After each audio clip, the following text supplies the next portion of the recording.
اپنے نبی کی زندگی، میرے نبی میں نے جو کچھ بتایا دیکھ کر آئے۔ یہ واحد نبی ہیں جنہیں زمین سے اٹھا کر آسمان تک پہنچایا، لیکن یہ کب پہنچایا؟ جب آپ مشقتوں کی چکی میں پستے پستے پستے پس کے رہ گئے۔ ہائے ہائے ہائے ہائے، 10 سال گالیاں گالیاں پتھر، گالیاں پتھر۔ جب آپ تھک جاتے تو باہر چچا سینے سے لگاتے اور اندر حضرت خدیجہ آپ کے زخموں کو سہلاتی۔ اللہ نے 10 دن کے وقفے سے دونوں سہارے اٹھا لیے، چچا کا سہارا بھی اٹھا لیا اور بیگم کا سہارا بھی اٹھا لیا۔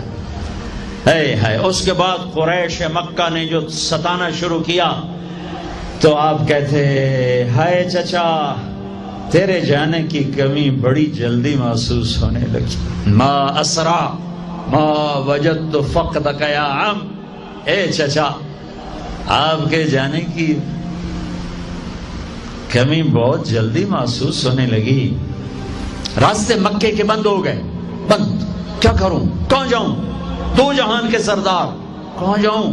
یہی دنیا کا دستور ہے، امتحان ایسے ہی ہوتا ہے۔ اچھا چلو طائف چلتا ہوں، طائف چلتا ہوں۔ کوئی 50 کلومیٹر کا سفر پیدل، زید بن حارثہ انہوں نے وہ کیا جو کسی نے نہ کیا۔ میرے نبی نے خود فرمایا مجھے سب سے زیادہ دکھ پہنچا طائف والوں سے، پتھر مار۔ میں پچھلے سال عمرے پر گیا، وزٹ ویزا، میں ایک مقامی طائف کے آدمی کو لے کر خاص طور پر چونکہ وہ جگہ اب عام پتہ نہیں چلتا، میں وہاں پہنچا جہاں میرے نبی کو پتھر پڑے تھے اور جہاں آپ بے ہوش ہو کر گرے تھے اور جہاں زید بن حارثہ غلام نے آپ کو ایک درخت کے نیچے لٹایا تھا، وہ ساری جگہ میں آنکھوں سے دیکھ کے آیا۔ آج سڑکیں بنی ہوئی ہیں، کھنڈر کھڑے ہوئے ہیں، لیکن کھنڈر بتا رہے ہیں کہ عمارت عجیب تھی۔ میں ایک چھت پہ چڑھ گیا، وہ چھت پہ چڑھ کے میں ساری وادی اور سارا منظر دیکھ رہا تھا اور 14 صدی پیچھے مڑ کے دیکھنے کی کوشش کر رہا تھا کہ جسے میرا رب کبھی حبیب کہے، کبھی خلیل کہے، کبھی محمد کہے، کبھی احمد، کبھی ماہی، کبھی حاشر، کبھی عاقب، کبھی فاتح، کبھی خاتم، کبھی ابو القاسم، کبھی طٰہٰ، کبھی یاسین، کبھی شاہد، کبھی مبشر، کبھی نذیر، کبھی داعی الی اللہ، کبھی سراجا منیر، کبھی رحمت للعالمین، کبھی رحمت للعالمین، کبھی کافۃ للناس بشیرا ونذیرا، کبھی عزیز کہے، کبھی رؤوف کہے، کبھی رحیم کہے، کبھی حریص علیکم کہے، کبھی مزمل کہے، کبھی مدثر کہے، کبھی طٰہٰ کہے، کبھی یاسین کہے۔ اور اس وادی میں لہو لہان اتنے پتھر پڑے کہ اب بے ہوش ہو کے گر گئے۔ زید بن حارثہ نے اٹھایا، دوڑ لگائی، پیچھے طائف والے، آگے عتبہ کون ہے؟ بن ربیعہ۔ یہ کون ہے؟ یہ جنگ بدر میں کافروں کا لشکر کا سردار، ابو جہل نہیں تھا، عتبہ بن ربیعہ لشکر کا سردار، سپہ سالار، اتنا بڑا دشمن کہ بدر میں جھنڈا لے کر آنے والا۔ حضرت زید کو کچھ نہیں سوجا، اسی کے باغ میں گھس گئے اور جا کر آپ کو لٹایا۔ آپ نیم بے ہوشی میں تھے تو جان کے دشمن کی آنکھوں میں آنسو آ گئے، اتنا میرے نبی نے دکھ اٹھایا ہے۔ ہاں، اور آج کی امت کے ہاتھ میں دوری دھار کا خنجر ہے، کیا بوڑھا کیا جوان، کیا پڑھا لکھا کیا ان پڑھ، کیا مرد کیا عورت، کیا بڑا کیا چھوٹا، اور ہر وار میرے نبی کے سینے پر ہے جھوٹ کے وار، ظلم و ستم کے وار، رشوت کے وار، ناچ گانے، فحاشی عریانی، آوارگی، بے پردگی، ننگا پن، قتل و غارت، فرقہ واریت، یہ سارے تیر میرے نبی کے سینے میں اتر رہے ہیں۔ یہ وہ نبی ہیں، ہر مرتے ہوئے ہر شخص اپنی اولاد کو پکارتا ہے۔ میرے نبی نے دنیا سے جاتے ہوئے امت کو پکارا، میدان معاشر میں ہر شخص نفسی نفسی کہے گا، میرے نبی نے امت امت کو پکارا ہے۔ اے عتبہ رونے لگا، کہنے لگا ہے محمد بن عبداللہ کے ساتھ کیا بیت، اور ایسا قریشی خون، رشتہ قریب کا تھا کمبخت کا، ایسا خون جوش میں آیا، پلیٹ اٹھائی اور انگور توڑ توڑ کے پلیٹ میں ڈالے، خود نوکر سے نہیں کہا، خود، اور پلیٹ سجا کر جاتے ہوئے شرم آئی، اپنے نوکر کو بولا عداس کو، کہا عداس یہ لے جا، اور وہ جو زخمی پڑا ہے نا، آئے واہ یا رسول اللہ، واہ یا رسول اللہ، آپ پہ دشمنوں نے رحم کھایا، آج کی امت نے رحم نہیں کھایا۔ یہ تاجر کہتے ہیں جھوٹ کے بغیر تجارت نہیں چلتی، یہ وکیل کہتے ہیں جھوٹ کے بغیر وکالت نہیں چلتی، یہ سیاستدان کہتے ہیں جھوٹ کے بغیر سیاست نہیں چلتی۔ کہنے لگا وہ جو آدمی پڑا ہے نا زخمی، اس کو جا کر یہ انگور دو اور اسے کہنا کہ وہ کہہ رہا ہے تمہیں رشتہ داری کی قسم میرے انگور رد نہ کر۔ کیا قسم دی؟ کہ تمہیں رشتہ داری کی قسم میرے انگور رد نہ کر۔ دشمنوں نے جن پر رحم کھایا، آپ نے انگور کا دانہ اٹھایا، اس سے پوچھا کون ہو بھائی؟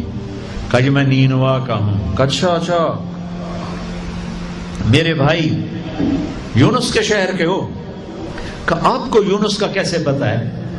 کہا وہ نبی تھے، میں بھی نبی ہوں، اور سورہ یونس تھوڑی سی پڑھی تو پاؤں پر چومنے لگا اور کلمہ پڑھ گیا، تو آپ کو اپنے زخم ہی بھول گئے۔ جب وہ واپس گیا تو عتبہ نے کہا تو نے میرے پاؤں تو کبھی نہیں چومے، اس کے کیوں چومے؟ کہہ رہے عتبہ میرے آقا وہ سچا نبی ہے، مان جاؤ گے تو فلاح پاؤ گے۔ کہا تیرے اوپر بھی اس کا جادو چل گیا۔ پھر آپ نے ایک دعا مانگی ہے اسی انگور کی بیل کے نیچے، اللہم انی اشکو الیک ضعف قوت وقلت حیلتی وہوانی علی النار۔ اے میرے رب آج میں کوئی دکھ سکھ نہ پھولوں تیرے ساتھ، آئے ہائے اب نہ کوئی دکھڑا نہ بیان کروں تجھے میرے مولا، یہ لوگوں نے مجھے کیسے دکھ پہنچایا ہے، تو نے مجھے کن کے حوالے کر دیا۔ الی من تکلنی الی بعید یتجہمنی او الی عدو ملکتہ امری۔ یہ نا آشنا، یہ دشمن ان میرا یہ حال کر دیا، ان لم تکن علی ساخطا فلا ابالی، لیکن میرے رب اگر تو مجھ سے راضی ہے،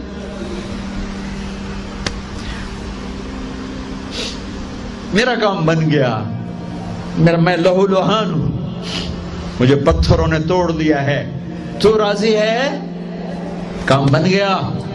ایک شاعر نے کہا ہے لیتک تحلو لیتک تحلو والحیات مریرۃ ولیتک ترضی والانام غضاب ولیت الذی بینی وبینک عامر وبینی وبین العالمین خراب ولیت الشرابی من ودادک صافیا وشربی من ماء المعین السراب اذا صح منک الود فالکل حین وکل الذی فوق التراب التراب۔ یہ شاعر زندہ ہوتا میں اس کے ہونٹ چومتا، کیا کلام اس نے کہا ہے، ہائے ہائے ہائے۔ اس نے تو ایک بادشاہ کی تعریف میں کہا تھا میں اسے اللہ پر فٹ کر رہا ہوں، اے رب میرے نبی نے زبان حال سے یہ کہا، زبان حال سے یہ کہا، اے میرے رب آپ راضی ہیں پر جگ ناراض ہے تو میں خوش ہوں، آپ خوش ہیں لوگ ناراض ہیں، میرا کام بن گیا، میرے آپ کے درمیان تعلق بحال ہے، لوگوں سے ٹوٹ گیا، میرا کام بن گیا۔ آپ کی محبت کا جام اگر میٹھا ہے اور کل کائنات کا پانی کڑوا ہو گیا تو کام بن گیا، میرا آپ کا تعلق اگر باقی ہے اور ساری کائنات میرے ہاتھوں سے چھن گئی تو میرا کام بن گیا۔ ہائے ہائے ہائے۔ اب مکہ پہنچے، سنو غور سے، اس قدر خوف تھا کہ آپ مکے میں داخل نہیں ہو سکے، باہر بیٹھ گئے اور سہیل بن عمرو کو پیغام بھیجا۔ پہلے تو چچا کا شیلٹر تھا، ان کی حفاظت تھی، وہ اٹھ گئے، حفاظت اٹھ گئی۔ سہیل بن عمرو کو پیغام بھیجا، مجھے گارنٹی دو، میری گارنٹی دو، مجھے مکے میں لاؤ۔ انہوں نے کہا میں سارے قریش سے نہیں لڑ سکتا۔ پھر آپ نے اخنس بن شریک کو پیغام بھیجا کہ مجھے پناہ دو، میں مکے آنا چاہتا ہوں۔ انہوں نے کہا میں نہیں دے سکتا۔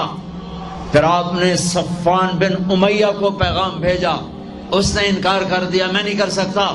پھر آپ نے جبیر بن مطعم بن عدی کو پیغام بھیجا، وہ اپنے بچوں کو لایا مسلح ہو کر۔ مطعم بن عدی اپنے بیٹوں کو لایا، تلواروں کے سائے میں حرم میں آ کر اعلان کیا کہ آج کے بعد محمد بن عبداللہ صلی اللہ علیہ وسلم میری پناہ میں ہے، کوئی ان پہ ہاتھ نہ اٹھائے۔ ابو جہل کھڑا ہو گیا، یہ پناہ کس طرح دے رہے ہو؟ اس کا کلمہ پڑھ کے یا اپنے دین پر باقی رہ کر؟